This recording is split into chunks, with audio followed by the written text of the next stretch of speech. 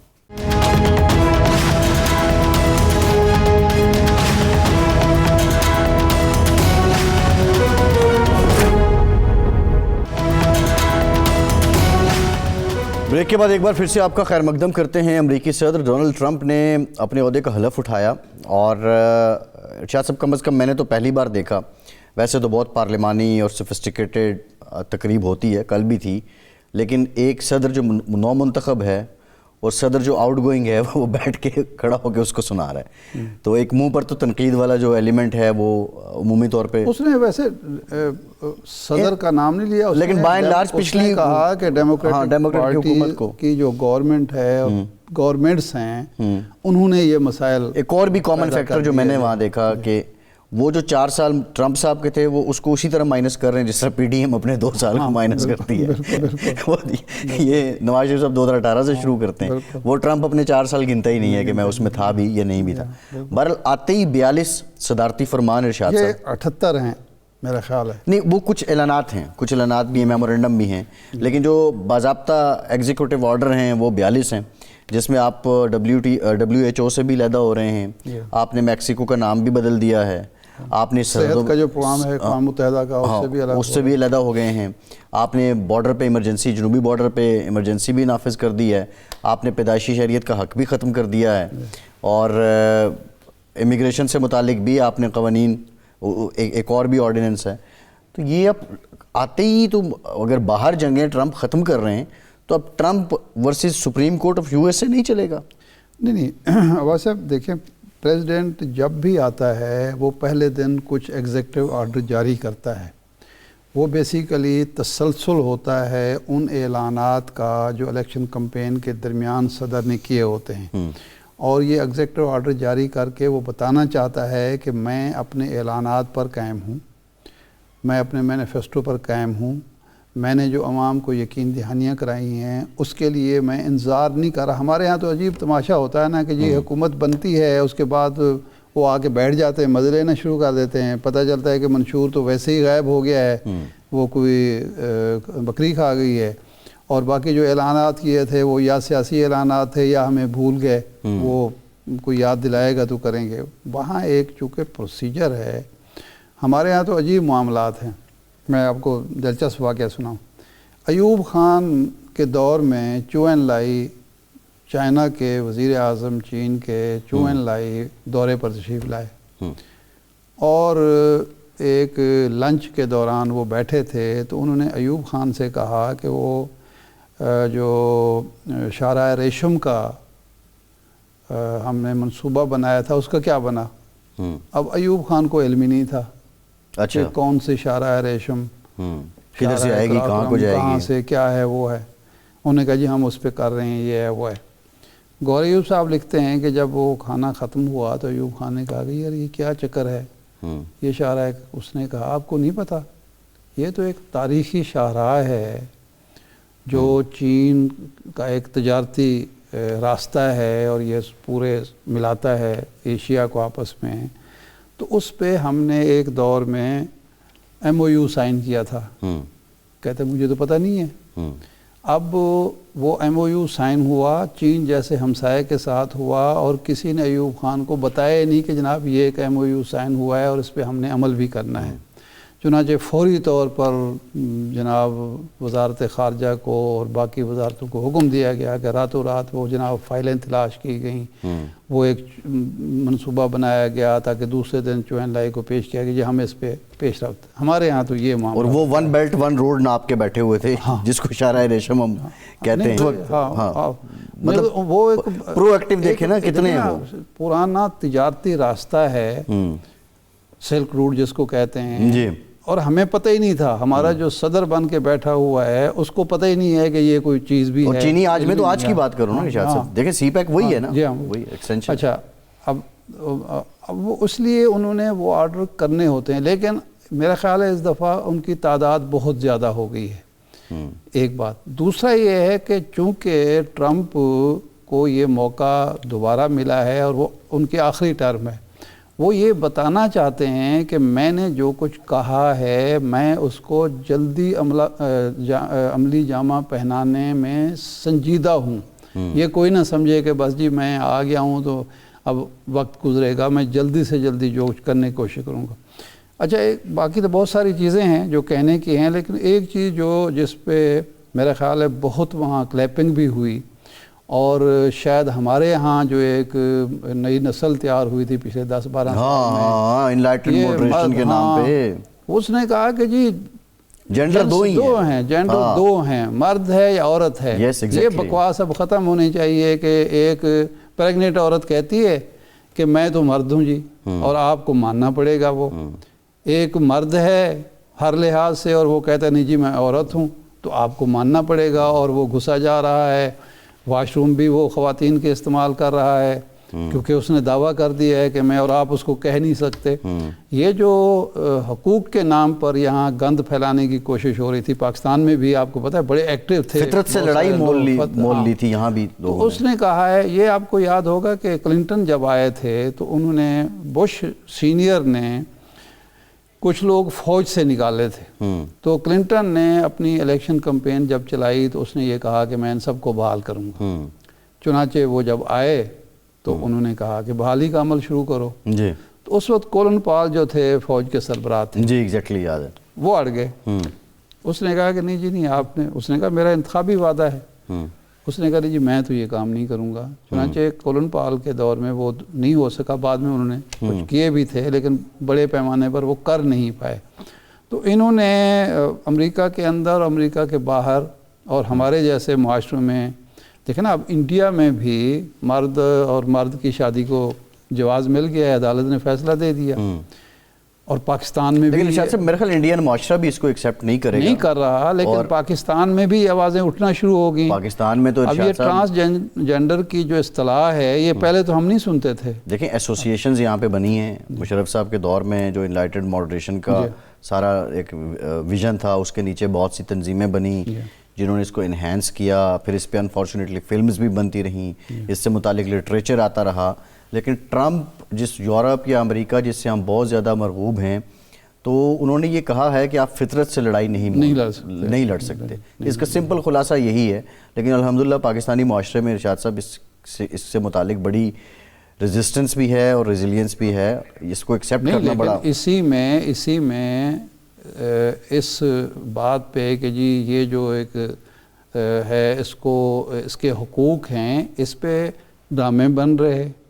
یہاں مہم تو چلتی رہی ہے, کامیاب نہیں ہونے دی اس معاشرے نے, لیکن یہاں ہیں ایک ایلیمنٹ ہیں. امریکی سفارت خانہ باقاعدہ ایسے لوگوں کی حوصلہ افزائی کر رہا تھا, این ممکن ہے کہیں سے کوئی فنڈز بھی مل رہے ہوں. نہیں, یہ ایگریڈ, صرف امریکی سفارت خانہ نہیں, اور بھی بڑے معاملات رہے ہیں. ویمن امپاورمنٹ کے نام پہ, جس طرح یہاں پہ فیملی کورٹس میں, اور چیز ہے, خواتین کے حقوق کا معاملہ اور ہے, لیکن یہ جو تیسری صنف کے نام پر یہ جو پروموٹ کیا جا رہا ہے کہ جی آدمی کی مرضی ہے, فرد کی مرضی ہے کہ وہ اپنے آپ کو عورت قرار دے, یعنی اللہ نے, قدرت نے اس کو مرد بنایا ہے یا عورت بنایا ہے یا ایون تیسری صنف بنایا ہے, لیکن آپ یہ حق اس کو دینا چاہتے ہیں کہ وہ ڈیسائیڈ کرے. بالکل ٹھیک ہے.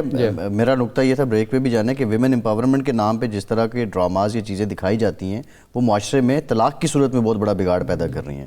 ایک بریک لیتے ہیں, بریک کے بعد واپس آتے ہیں, ہمارے ساتھ رہیے.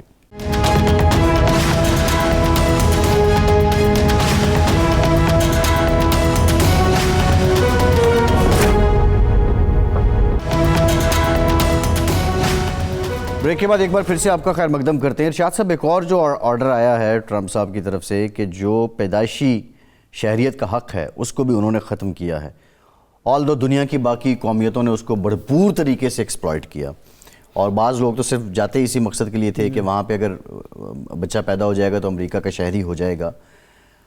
لیکن دوسری جانب امریکی روایات ہیں, امریکہ کا, اس کی سوسائٹی کی ایکسیپٹنس بھی یہ ہے, ان کا امیج بھی یہ ہے کہ وہ ایگو سینٹرک نہیں ہیں, وہ دنیا بھر کے انسانوں کو قبول کرتے ہیں.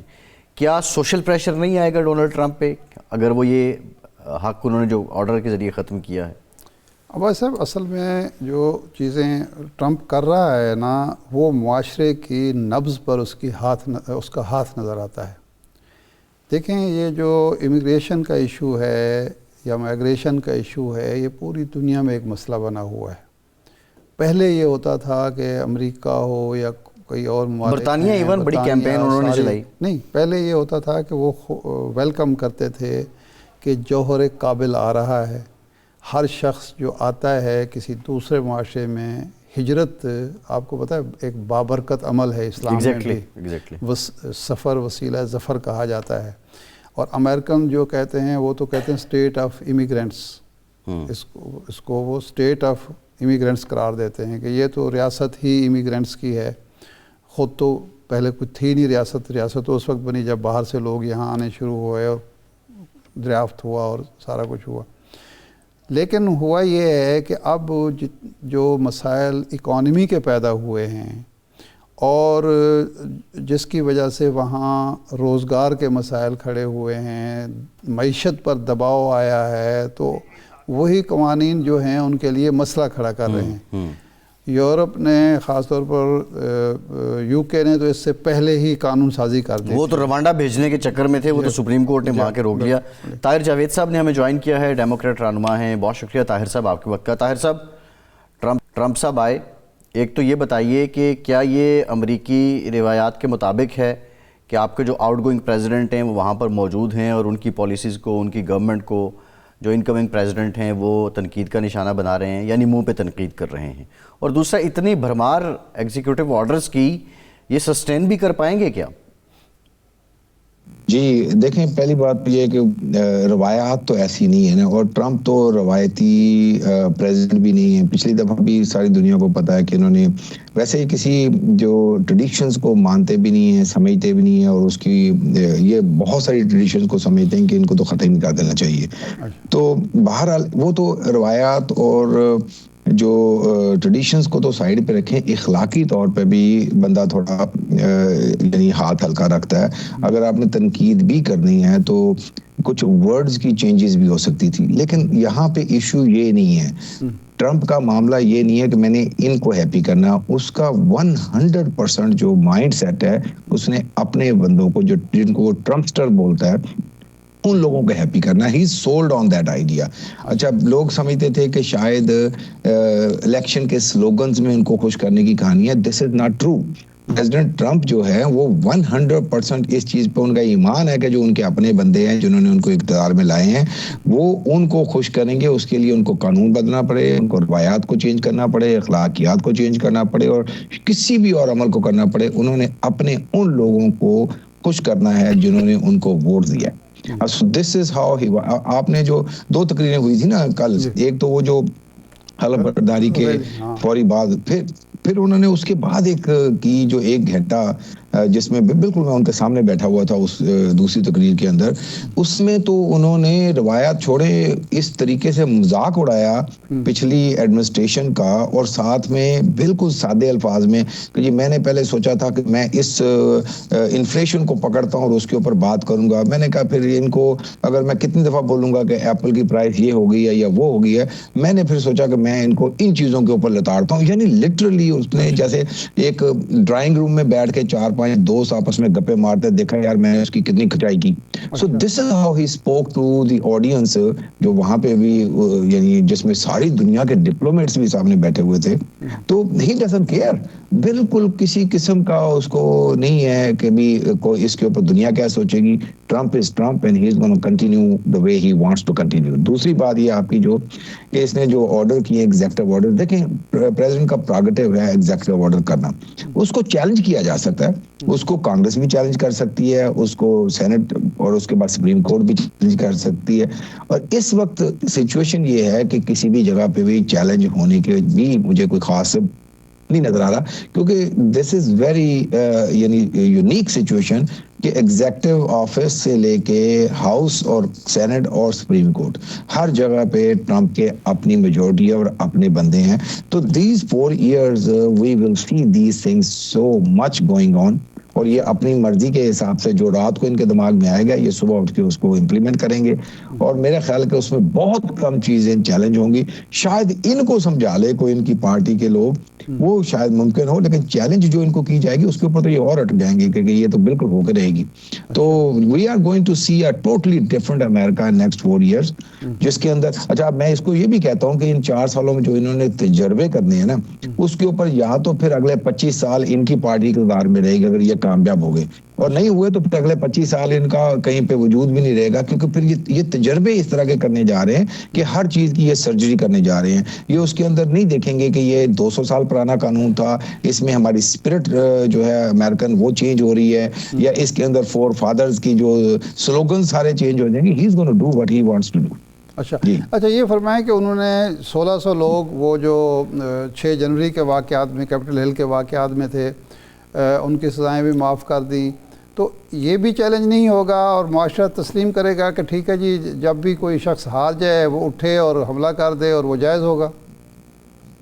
اچھا یہ تو بالکل بھی چیلنج نہیں ہوگا، کیونکہ یہ ایک پراگٹیو ہے کہ بھی کسی بھی قیدی کو پریزیڈنٹ جو ہے وہ آ کے چھوڑ سکتا ہے. اچھا یہ جو ٹرمپ جو بائیڈن جن کو کر کے گئی، حالانکہ اچھا ان کو اس کی بہت تکلیف تھی، کل اپنی سپیچ میں انہوں نے سیکنڈ سپیچ میں اس کو بولنا بھی تھا، لیکن اور اس کی ان کے بولنے سے ظاہر ہو رہا تھا کہ یہ اس کو بھی چینج نہیں کر سکیں گے. تو یہ ایک ایسا ہے معاملہ جس کو کوئی بھی نہیں چیلنج کر سکے گا. اور یہ اچھا اب وہاں پہ بھی مختلف رائے ہیں لوگوں کی، لیکن بیسیکلی تو وہ ایک فیڈرل گورنمنٹ کے جو ادارے کے اوپر ایک حملہ تھا، اور اس حملے کی صورت میں لوگ بھی مرے تھے وہاں پہ اور لیڈرشپ کو چھپنا پڑا، بہت بڑے لمبی معاملات تھے.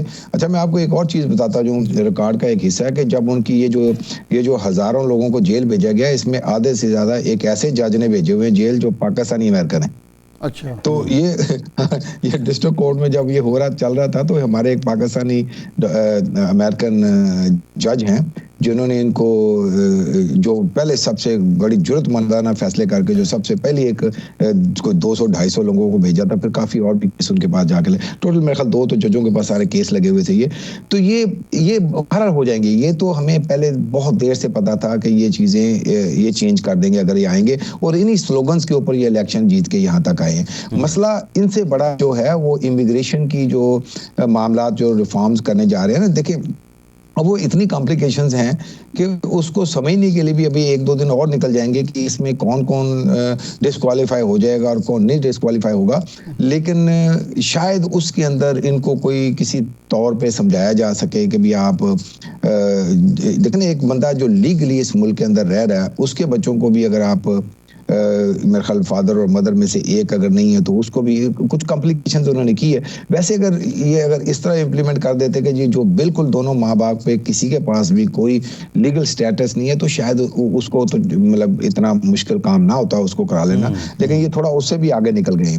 تو وہ جب اس سے آگے نکل کے کر رہے ہیں، تو میں نے کل ان کا جو دیکھا ہے 1 گھنٹہ میں نے ان کی سپیچ سامنے بیٹھ کے سنی، تو مجھے کل نظر آ گیا تھا کہ یہ جو امریکہ ہے اس کے اندر وہ تجربات ہونے جا رہے ہیں اور ہوں گے جو ہم لوگ اب جیسے جب آئل اینڈ گیس کی بات ہوئی تو یعنی ان کے الفاظ چلیں کہ پمپ بیبی پمپ، آپ نے سنے ہوں گے یہ الفاظ، ڈرل بیبی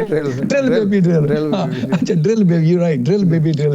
اچھا اب یہ آپ اندر سے ایک جذبات ہیں، یہ آپ یہ نہ سمجھے کہ یہ کسی کا سلوگن پکڑ کے، یہ اندر کی یعنی وہ ایک کیفیت بول رہی ہے ان کی کہ this is what he want to do. اچھا پھر انوائرمنٹ کے اوپر بھی ان کے الفاظ کچھ اس طرح کے تھے کہ یہ کیا بکواس ہے جس کو انہوں نے کنٹینیو کیا ہوا ہے. پیرس اکارڈ کے اندر سے نکلنا اس ٹوٹل چینج، یہ پچھلے 20-25 سال کے اندر جس چیز کو گین کیا گیا ہے یہ اس کی ایک چینج ہے. ٹائم ختم ہو گیا پروگرام کا. بہت آپ کا جاوید صاحب، ارشاد صاحب آپ کا شکریہ. آج کے پروگرام سے اتنا ہی، اجازت دیجیے.